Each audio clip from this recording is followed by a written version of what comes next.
ওং নমো ভগবতে জ্ঞানেশ্বর দেবায় নমঃ। আজকের আলোচনা মানুষের ধর্ম কি এবং পরমাত্মার স্বরূপ উপলব্ধি করা যাবে কিভাবে। যত দিন যায় ঠাকুরের সম্বন্ধে যেন জানার শেষ থাকে না।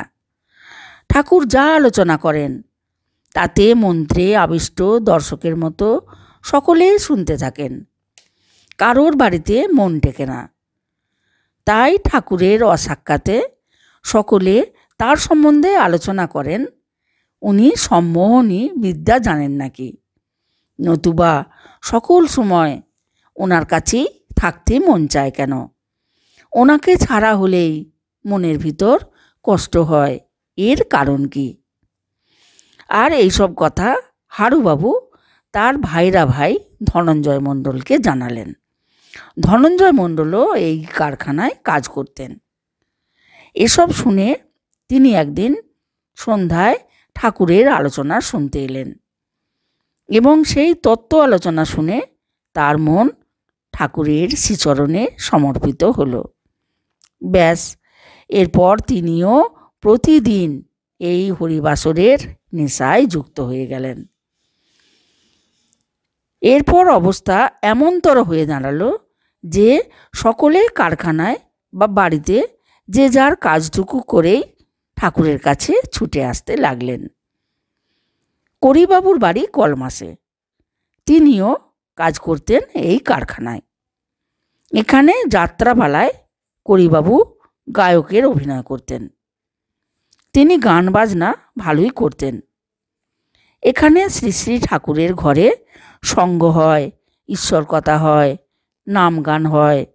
এ কথা শুনে করিবাবু একদিন সন্ধ্যায় ঠাকুরের আলোচনা শুনতে এসেই মুগ্ধ হয়ে গেলেন। তাই তিনিও নিত্য সন্ধ্যায় এই সঙ্গের সঙ্গী হলেন। এভাবে ক্রমে ক্রমে বড় ঘরটিও ভক্তজনে পূর্ণ হতে লাগল। কারখানার মালিক গজেন্দ্রনাথ ঘোষের ভাইপো অজিত ঘোষ। গজেন্দ্রনাথ বাবুর শেষ দাদা দেবেন্দ্রনাথ ঘোষের ছেলে অজিত। তিনি খুবই কুঁড়ে স্বভাবের। কাজ করেন কলকাতার ওরিয়েন্ট সাপ্লাই সিন্ডিকেট অফিসে।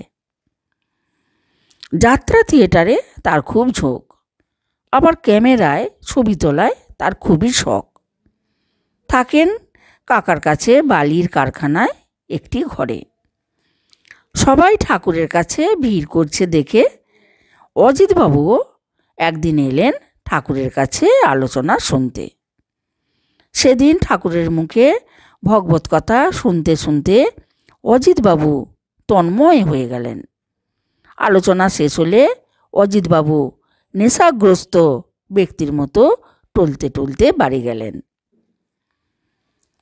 গজেন্দ্রনাথ ঘোষের মেজদা মনীন্দ্রনাথ ঘোষের স্ত্রী বিমলা ঘোষ, তাকে সকলে মেজমা বলে ডাকে।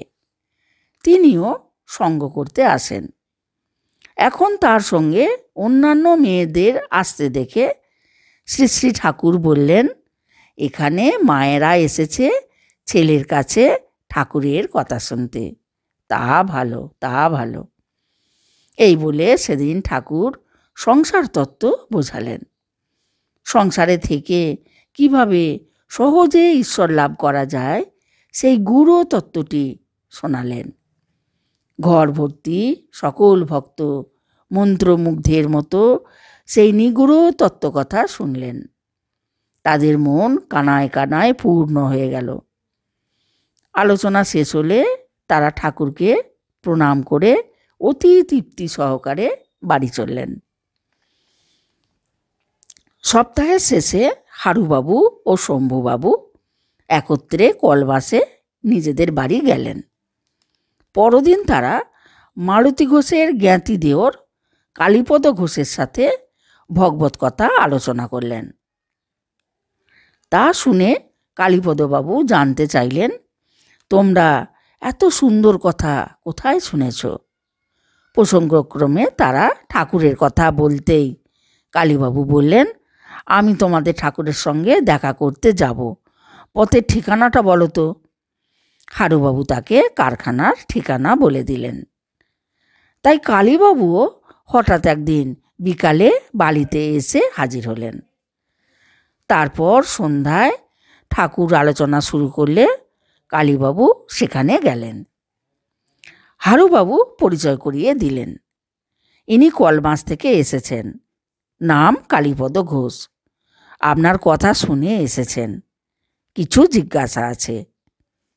ঠাকুর হাসি ভরা মুখে কালীবাবুকে বললেন, বলুন। কালীবাবু জিজ্ঞাসা করলেন, মানুষের ধর্ম কি? ঠাকুর বললেন, মানুষের এই স্থূল শরীরটা হলো প্রকৃতপক্ষে জড় বস্তু। সচ্চিদানন্দময় চৈতন্য সত্তা এই দেহে প্রবিষ্ট হলেন বলেই দেহের মধ্যে স্পন্দন, গতি ও কর্মের প্রকাশ। এই মানুষই স্রষ্টার শ্রেষ্ঠ সৃষ্টি। মানুষের ধর্ম হলো এই শরীরটাকে জানা।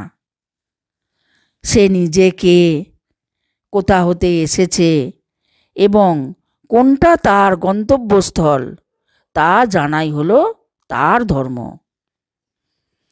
বলছে, মা কুরু ধনজন যৌবন গর্বম হরতি নিমেষাৎ কালো সর্বম মায়াময় মিদং অখিলং হিত্তা ব্রহ্মপদং পবিশাসু বিদিত্তা। বলছে, হে মানব, তোমার ধন সম্পত্তি, পরিজন, যৌবন কোনো কিছুরই গর্ব করো না। এ সমস্তই মহাকাল নিমেষে হরণ করে নেয়। তাই মায়াময় এই সমস্ত কিছুকে ত্যাগ করে জেনে শীঘ্র ব্রহ্ম অবস্থা লাভ করো। মানুষের ধর্ম হলো নিজে কে জানা, অর্থাৎ প্রকৃতির নিয়মকে অতিক্রম করে ঈশ্বর অবস্থা প্রাপ্ত হওয়া। কিন্তু মানুষ তা করল না, পশুর ধর্ম গ্রহণ করে চলতে লাগলো। আর পশুত্ব জ্ঞানের ফলে বিবেক হারিয়ে, স্বরূপবোধ হারিয়ে সে বহির্মুখী আর বিষয়মুখী হয়ে পড়ল। তার ফলে ঈর্ষা, হিংসা, লোভ, লালসা তাকে গ্রাস করল। স্ত্রী, পুত্র, মান, সম্মান, অর্থ, বিষয় সম্পত্তিতে সে আসক্ত হয়ে পড়ল। এই প্রকারে ক্রমান্বয়ে সে পশুতে পরিণত হলো। এইভাবে তার মধ্যে যে চৈতন্য সত্তা আছে তা স্থূল শরীরের মধ্যে স্থূল ভাবাপন্ন হয়ে গেল। তখন অষ্টপাশ তাকে গ্রাস করল। অষ্টপাশ অর্থাৎ লজ্জা, ঘৃণা, ভয়, জাত, কুল, মান, আভিজাত্য ও আশা। এদের দ্বারা সে দেহমুখী হয়ে পড়ল। এদের হাততে মুক্ত হওয়া জীবের পক্ষে সাধ্যাতীত। অথচ মাঝে মাঝে সুখ, শান্তি, আনন্দ, ভাব, ভালোবাসা উকি মারে, কিন্তু মন দেহমুখী হওয়ার জন্য এই পথে সে ফিরতে পারে না। এই কারণেই পরব্রহ্ম মানুষের মধ্যে ষটচক্র সৃষ্টি করে রেখেছেন, যার দ্বারা মানুষ নিজের দেশে ফিরতে পারে। ষটচক্র অর্থাৎ ভগবদ লাভের নানা উপায়ের মধ্যে ষটচক্র সাধন একটি পদ্ধতি। আমাদের শরীরে স্পাইনাল কর্ডের মধ্যে 6টি চক্র বিদ্যমান, যা সাধনার মধ্য দিয়ে ধ্যানের দ্বারা সূক্ষ্ম দৃষ্টিতে দর্শন ও উপলব্ধি করা যায়। ওই 6টি চক্র হল মূলাধার, স্বাধিষ্ঠান, মণিপুর, অনাহত, বিশুদ্ধ চক্র ও আজ্ঞাচক্র। তার মধ্যে আত্মবিচারের ব্যবস্থা রেখেছেন, যার দ্বারা আমি কে এই চিন্তার মধ্য দিয়ে সে আত্মতত্ত্ব লাভ করতে পারে। সঠিক বিচারের দ্বারা পশুত্ব নাশ করে মানবত্ব লাভ করতে পারে এবং মানবত্ব ও দেবত্ব অতিক্রম করে ঈশ্বর অবস্থা প্রাপ্ত হতে পারে এবং শেষে পরমাত্মার কৃপায় সে নিজেই পরমাত্মা স্বরূপ উপলব্ধি করতে পারে। তাহলে মানুষের আসল ধর্ম হলো এইভাবে এই শরীরটাকে রক্ষা করে শরীরকে জেনে নিজের স্বরূপ সত্তাকে উপলব্ধি করা। এই প্রকারে অনেক রাত পর্যন্ত আলোচনা করে ঠাকুর থামলেন। সকলের মন ভরে গেল। কালীবাবু মনোমতো উত্তর পেয়ে খুবই তৃপ্ত হলেন আর ভাবতে লাগলেন, এ প্রকার যথাযথ কথা কোথাও শুনি নাই।